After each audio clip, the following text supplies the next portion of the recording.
Have you ever heard knocking in the walls? I have. And that knocking, it granted my every wish, but each time, it demanded a higher price. And now, I live with the fear that it's still watching me. It all started about 1.5 years ago when I moved into a small apartment near campus. The building was old, red brick walls, narrow staircases that creaked with every step, a long, dim hallway that always smelled faintly of dust and something metallic. My studio was tiny but cozy. One window, a narrow kitchen, and walls so thin I could hear my neighbors move their furniture. I loved it. It felt like my first real home. But just a few days after I moved in, something strange began to happen.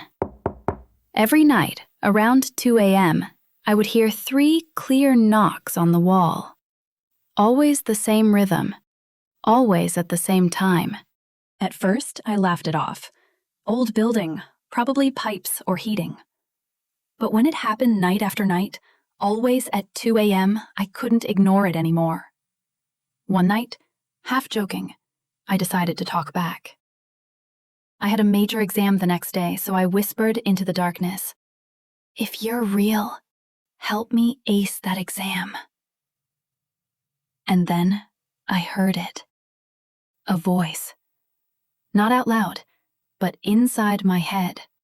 "What will you give me in return?" My heart froze, but I answered, "Take my sleep tonight." That night, I barely slept, twisting and turning as nightmares consumed me.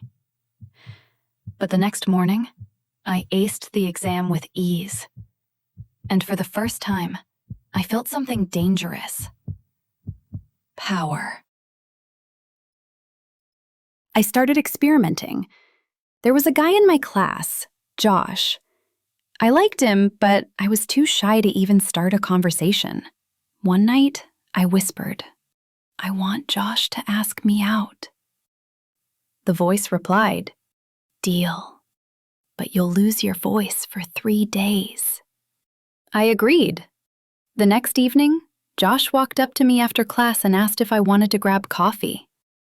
The following morning, I woke up hoarse, barely able to speak. And you know what? I didn't care. I felt unstoppable. Another time I said, "I need money.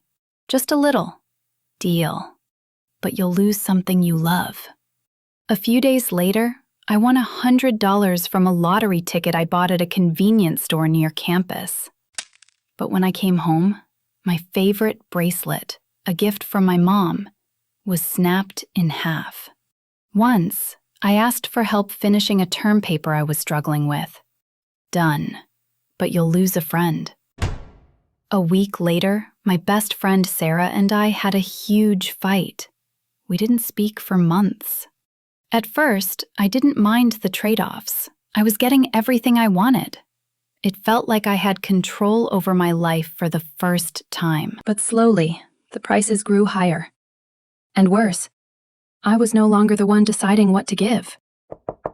The knocking started coming almost every night, even when I hadn't asked for anything. I could feel it waiting for me, demanding attention. And if I stayed silent, bad things would happen the next day. My phone would break. I'd get sick. People would turn on me for no reason.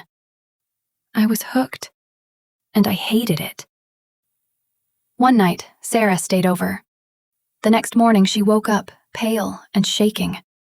"I woke up in the middle of the night and couldn't breathe," she said.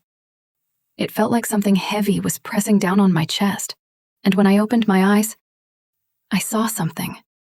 A dark, swirling mass floating above your bed. It was moving, like it was alive. And then I heard a voice. It said, 'This is not your place.' I felt ice crawl down my spine. It wasn't just in my head. It was real." After that, everything started falling apart. I tried ignoring the knocking, but it punished me even when I didn't make deals. I failed a crucial exam, even though I'd studied harder than ever. My documents went missing. I fought constantly with people I cared about. It was taking everything from me. Piece by piece. I couldn't take it anymore. I dropped out of college, packed my bags, and moved to another city. For months, I trained myself not to wish for anything. I was terrified even to think about what I wanted. And eventually, silence. For the first time in months, there was peace. I started to believe I was free. A year passed. New apartment, new friends, a new life. I almost forgot. But one night, just as I was drifting off to sleep, I heard it again. And then, that familiar whisper inside my head, "You know deals never end." And since that night, I live with the fear that no matter where I go, it will always find me.